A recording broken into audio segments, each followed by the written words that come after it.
तुम्हारी हाइट को कोई और नहीं, तुम खुद बर्बाद कर रहे हो। हर साल लाखों टीनेजर्स इंटरनेट पर हाइट बढ़ाने के तरीके ढूंढते हैं। कोई स्ट्रेचिंग कर रहा है, कोई हैंगिंग, कोई एक्सपेंसिव सप्लीमेंट्स खरीद रहा है, लेकिन हाइट बढ़ाने की कोशिश करने से पहले लोग उन चीजों को इग्नोर कर देते हैं जो उनकी नेचुरल ग्रोथ को अंदर ही अंदर डिस्ट्रॉय कर रही होती है। और सबसे डेंजरस बात, ये हैबिट्स इतनी कॉमन है कि लगभग हर टीनेजर रोज उन्हें रिपीट करता है। हो सकता है तुम भी उनमें से एक हो। देखो ब्रो, तुम्हारी बॉडी के पास हाइट ग्रो करने की प्रॉपर एबिलिटी है, लेकिन तुम्हारी कुछ डेली हैबिट्स ही उस प्रोसेस को स्लो कर देती है। तुम्हारी जेनेटिक्स में वो पावर होता है कि तुम्हें मैक्सिमम पोटेंशियल तक लंबा बना सकता है, लेकिन तुम्हारी कुछ गलतियों की वजह से तुम कभी अपनी फुल पोटेंशियल हाइट तक पहुंच ही नहीं पाते हो। इसलिए आज की वीडियो में हम एक्सपोज करेंगे 7 ऐसी हैबिट्स को जो चुपचाप तुम्हारी हाइट ग्रोथ को डैमेज करती है। इनमें से कुछ हैबिट्स इतनी नॉर्मल लगती है कि लोग उन्हें प्रॉब्लम भी नहीं समझते, और हो सकता है कि इन 7 हैबिट्स में से कई हैबिट्स तुम्हारी डेली रूटीन का हिस्सा हो। इसलिए वीडियो को एंड तक जरूर देखना, क्योंकि आखिरी हैबिट वो है जिसे ज्यादातर लोग कंप्लीटली इग्नोर कर देते हैं, लेकिन उसका इम्पैक्ट तुम्हारी ग्रोथ पर सोच से भी ज्यादा होता है। तो चलो शुरू करते हैं पहली और सबसे कॉमन हैबिट से। रात के 2 बजे तक मोबाइल चलाना, रील्स पे रील्स स्क्रॉलिंग करते जाना, आंखों में जलन होने लगती है, फिर भी बिना सोए बस रात भर जागना। अगर तुम भी ये करते हो तो तुम सिर्फ अपनी एनर्जी नहीं, अपनी ग्रोथ को भी नुकसान पहुंचा रहे हो। बहुत लोग सोचते हैं कि हाइट सिर्फ खाना या जेनेटिक्स से डिसाइड होती है, लेकिन सच ये है कि स्लीप भी ग्रोथ का एक बहुत इंपॉर्टेंट पार्ट है, क्योंकि जब तुम सो रहे होते हो तब तुम्हारी बॉडी एक्चुअली काम कर रही होती है। डीप स्लीप के दौरान body growth hormone HGH release करती है। ये वही हार्मोन है जो ग्रोइंग ईयर्स में बोन्स और टिश्यूज की डेवलपमेंट में इंपॉर्टेंट रोल प्ले करता है। अब सोचो, अगर तुम रोज लेट सोते हो, बार बार स्लीप ब्रेक होती है या तुम्हारी स्लीप ड्यूरेशन कम है, तो बॉडी को रिकवरी और ग्रोथ के लिए प्रॉपर एनवायरनमेंट ही नहीं मिल पाता। और स्लीप डिप्रिवेशन सिर्फ थकान नहीं बढ़ाती, ये फोकस, रिकवरी, मूड और ओवरऑल हेल्थ को भी अफेक्ट करती है। और जब बॉडी कॉन्स्टेंटली रिकवरी मोड में स्ट्रगल कर रही हो तो ग्रोथ भी अपनी बेस्ट कंडीशन में परफॉर्म नहीं कर पाती। इसका मतलब ये नहीं कि बस एक रात कम सोने से ही तुम्हारी हाइट रुक जाएगी। अगर पुअर स्लीप तुम्हारी हैबिट बन जाए तो वो ग्रोइंग ईयर्स के दौरान एक सीरियस प्रॉब्लम बन सकती है। इसलिए अगर तुम ग्रोइंग एज में हो तो लेट नाइट स्क्रोलिंग से ज्यादा इंपॉर्टेंट है क्वालिटी स्लीप। हाइट बढ़ाने के लिए कुछ एक्स्ट्रा करने की जरूरत नहीं होती, सिर्फ उन चीजों को बंद करना पड़ता है जो ग्रोथ के रास्ते में प्रॉब्लम क्रिएट करती है। लेकिन स्लीप ही सब कुछ नहीं है। सोचो, तुम एक घर बना रहे हो, तुम्हारे पास वर्कर्स भी है, कंस्ट्रक्शन का टाइम भी है, लेकिन ईंट, सीमेंट और स्टील ही नहीं है। क्या घर बन पाएगा? बिल्कुल नहीं। तुम्हारी बॉडी के साथ भी कुछ ऐसा ही होता है। ग्रोथ हार्मोन्स अपना काम करते हैं, ग्रोथ प्लेट्स एक्टिव रहती है, लेकिन अगर बॉडी को सही न्यूट्रिएंट्स ही नहीं मिल रहे तो ग्रोथ प्रोसेस अपनी फुल पोटेंशियल पर काम ही नहीं कर पाती। आजकल के टीनेजर्स पेट तो भर लेते हैं, लेकिन बॉडी को नरिश नहीं करते। ब्रेकफास्ट स्किप करना, प्रोटीन कम खाना, फ्रूट्स और वेजिटेबल्स अवॉइड करना और पूरा दिन प्रोसेस्ड फूड्स पर सरवाइव करना, ये सब धीरे धीरे बॉडी के डेवलपमेंट को अफेक्ट करता है। हाइट ग्रोथ के दौरान बॉडी को प्रोटीन, कैल्शियम, विटामिन्स, मिनरल्स और बैलेंस्ड न्यूट्रिशन की जरूरत होती है, क्योंकि बोन्स हवा से नहीं बनती। बॉडी को रॉ मटेरियल्स चाहिए होते हैं और वही रॉ मटेरियल्स खाने से मिलते हैं। पर कोई स्पेसिफिक फूड तुम्हारी हाइट को मैजिकली इंक्रीज नहीं कर सकता, लेकिन पुअर न्यूट्रिशन तुम्हारी बॉडी को उसकी नेचुरल ग्रोथ पोटेंशियल तक पहुंचने से रोक सकता है। यही डिफरेंस समझना बहुत जरूरी है। हाइट को फोर्स नहीं किया जा सकता, लेकिन ग्रोथ को सपोर्ट जरूर किया जा सकता है। और अगर ग्रोइंग ईयर्स में न्यूट्रिशन लगातार खराब रहे तो बॉडी को उसका प्राइस चुकाना पड़ता है। लेकिन न्यूट्रिशन का एक और हिडन पार्टनर है, एक ऐसी चीज जिसके बिना कैल्शियम भी अपना काम प्रॉपरली नहीं कर पाता, और आज के टाइम में लाखों लोग अननोइंगली उसकी डिफिशियंसी का शिकार है। That is habit number 3।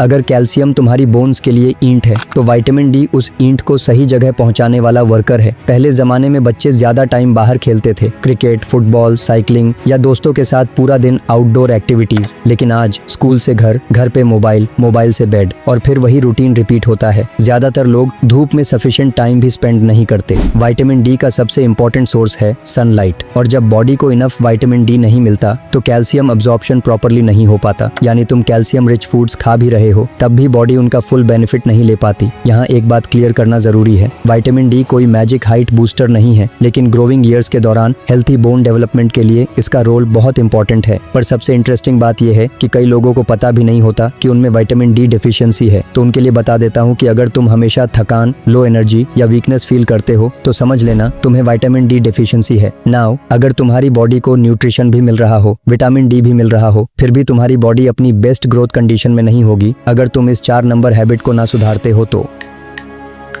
इस AI वाली दुनिया में एक अजीब चीज हो रही है। इंसान पहले से ज्यादा खा रहा है लेकिन पहले से कम मूव कर रहा है। स्कूल में बैठे रहना, कोचिंग में बैठे रहना, फिर घर आकर मोबाइल चलाना और फिर बेड पर लेट जाना। कई टीनेजर्स का पूरा दिन इसी तरह निकल जाता है और यही एक हिडन प्रॉब्लम है क्योंकि हमारी बॉडी मूवमेंट के लिए बनी है। जब तुम दौड़ते हो, खेलते हो, एक्सरसाइज करते हो या फिजिकली एक्टिव रहते हो तब सिर्फ मसल्स ही काम नहीं करती, पूरा बॉडी सिस्टम एक्टिव होता है। ब्लड सर्कुलेशन इंप्रूव होती है, फिटनेस बेटर होती है, स्ट्रेंथ डेवलप होती है और ओवरऑल हेल्थ को सपोर्ट मिलता है। अब इसका मतलब ये नहीं कि बास्केटबॉल खेलते ही तुम 6 फीट के हो जाओगे या स्विमिंग करते ही हाइट शूट अप कर जाएगी। कोई स्पेसिफिक स्पोर्ट या एक्सरसाइज हाइट को मैजिकली इंक्रीज नहीं करती, लेकिन फिजिकल एक्टिविटी बॉडी को हेल्थी ग्रोथ एनवायरनमेंट प्रोवाइड करने में हेल्प करती है और ग्रोइंग ईयर्स में हेल्थी ग्रोथ एनवायरनमेंट बहुत इंपॉर्टेंट होता है। सोचो, 2 प्लांट्स है, दोनों को सेम मिट्टी और सेम पानी मिल रहा है, लेकिन एक प्लांट खुली हवा और सनलाइट में है और दूसरा एक बंद कमरे में। क्या दोनों की ग्रोथ एक जैसी होगी? शायद नहीं। ह्यूमन बॉडी भी कुछ इसी प्रिंसिपल पर काम करती है। जितना एक्टिव लाइफस्टाइल होगा उतनी ओवरऑल हेल्थ और डेवलपमेंट को सपोर्ट मिलेगा। और कई लोग हाइट बढ़ाने के सीक्रेट एक्सरसाइजेस ढूंढते रहते हैं जबकि उन्हें सबसे पहले कुर्सी से उठकर मूव करना चाहिए। लेकिन फिजिकल इनएक्टिविटी के साथ एक और प्रॉब्लम अक्सर जुड़ी होती है और वो है हैबिट नंबर 5। सोचो, 2 लोग हैं, दोनों की एज सेम है, दोनों की जेनेटिक्स भी लगभग सेम है, लेकिन एक इंसान अपनी बॉडी को क्वालिटी न्यूट्रिशन दे रहा है और दूसरा रोज chips, soft drinks, burgers, pizzas और प्रोसेस्ड फूड्स पर सर्वाइव कर रहा है। क्या दोनों की बॉडी एक जैसा परफॉर्म करेगी? बिल्कुल नहीं। आजकल जंक फूड सिर्फ एक ट्रीट नहीं रहा, कई लोगों के लिए ये डेली डाइट का हिस्सा बन चुका है और यही प्रॉब्लम है। जंक फूड का सबसे बड़ा इश्यू सिर्फ हाई कैलोरीज नहीं है, बल्कि असली इश्यूज है न्यूट्रिएंट्स की कमी। बॉडी को ग्रोथ और डेवलपमेंट के लिए प्रोटीन, विटामिन, मिनरल्स और क्वालिटी न्यूट्रिशन चाहिए होता है, लेकिन जंक फूड्स हाई कैलोरीज तो देते हैं पर न्यूट्रिशन बहुत कम देते हैं। यानी पेट तो भर जाता है लेकिन बॉडी को वो चीजें नहीं मिलती जो उसे प्रॉपर्ली डेवलप होने के लिए चाहिए। और जब ये हैबिट महीनों और सालों तक चलती है तो ओवरऑल हेल्थ पर इसका इम्पैक्ट दिखने लगता है। देखो ब्रो, कभी कभी बर्गर या पिज्जा खाना प्रॉब्लम नहीं है। प्रॉब्लम तब होती है जब जंक फूड एक लाइफस्टाइल बन जाए, जब कोल्ड ड्रिंक्स पानी की जगह लेने लगे, जब चिप्स फ्रूट्स की जगह लेने लगे और जब प्रोसेस्ड फूड्स घर के नॉर्मल खाने को रिप्लेस कर दे। तब बॉडी को वो फ्यूल नहीं मिलता जिसके साथ वो अपना बेस्ट परफॉर्म कर सके। ग्रोथ के दौरान बॉडी को सिर्फ कैलोरीज नहीं चाहिए होती, उसे क्वालिटी बिल्डिंग मटेरियल्स चाहिए होते हैं। Now let's talk about habit number 6।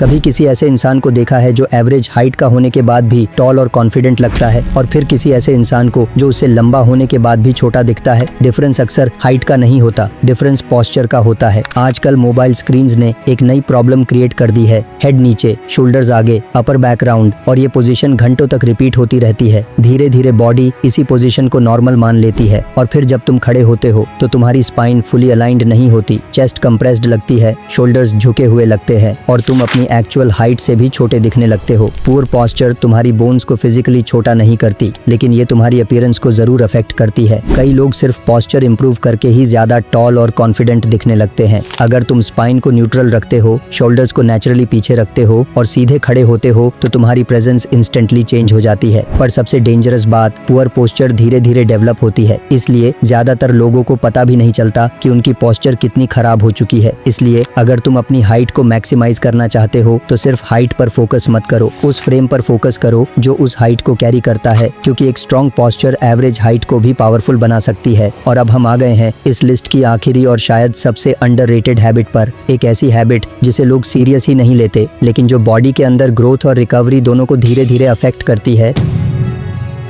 अगर मैं तुमसे पूछूं कि हाइट ग्रोथ का सबसे अनएक्सपेक्टेड एनिमी क्या होता है तो शायद तुम स्ट्रेस का नाम नहीं लोगे, लेकिन सच ये है कि क्रॉनिक स्ट्रेस बॉडी के अंदर ऐसी चेन रिएक्शन शुरू करता है जो ओवरऑल हेल्थ और डेवलपमेंट दोनों को अफेक्ट करती है। अगर एक टीनेज गाय या एक टीनेज स्टूडेंट हर वक्त टेंशन में रहता है, एग्जाम्स का स्ट्रेस, फैमिली प्रॉब्लम्स, फ्यूचर की टेंशन, कंपैरिजन, ओवरथिंकिंग और फिर ये सब दिन, हफ्ते और महीनों तक चलता रहता है, तब बॉडी कॉर्टिसोल नाम का स्ट्रेस हार्मोन रिलीज करती रहती है। शॉर्ट टर्म स्ट्रेस नॉर्मल है, हर इंसान को होता है, लेकिन जब स्ट्रेस क्रॉनिक हो जाए तो ये स्लीप, रिकवरी, एनर्जी लेवल्स और ओवरऑल वेल बीइंग को अफेक्ट करता है। और याद रखो, ग्रोथ सिर्फ तब बेस्ट परफॉर्म करती है जब बॉडी हेल्थी, रिकवर्ड और बैलेंस्ड स्टेट में हो। अगर बॉडी हर वक्त सर्वाइवल मोड में रहे तो डेवलपमेंट भी अपनी बेस्ट कंडीशन में नहीं हो पाती। तो आज तुमने उन 7 हैबिट्स के बारे में जाना जो ग्रोइंग ईयर्स के दौरान तुम्हारी हाइट पोटेंशियल के रास्ते में बाधा क्रिएट करती है। और अगर तुम इस पूरी हाइट ग्रोथ सीरीज का एक भी पार्ट मिस नहीं करना चाहते तो अभी चैनल को सब्सक्राइब सब्सक्राइब करो और बेल आइकॉन को प्रेस कर दो और इस वीडियो को जरूर लाइक एंड हाइप कर देना। पार्ट 3 में हम जानेंगे कैसे एक डेली रूटीन फॉर्मूला यूज करके तुम एक्चुअली में हाइट बढ़ा सकते हो। फुल रोड मैप के साथ पूरा डिटेल्ड में पार्ट 3 में बात करेंगे। लेकिन अगर तुमने इस सीरीज का पार्ट 1 मिस कर दिया है तो हो सकता है तुम्हारे पास आधी इन्फॉर्मेशन हो, और आधी इन्फॉर्मेशन अक्सर गलत डिसीजंस की वजह बन जाती है। इसलिए स्क्रीन पर जो वीडियो दिख रही है उस पर क्लिक करो और पार्ट 1 को जरूर देखो। मिलते हैं नेक्स्ट पार्ट में।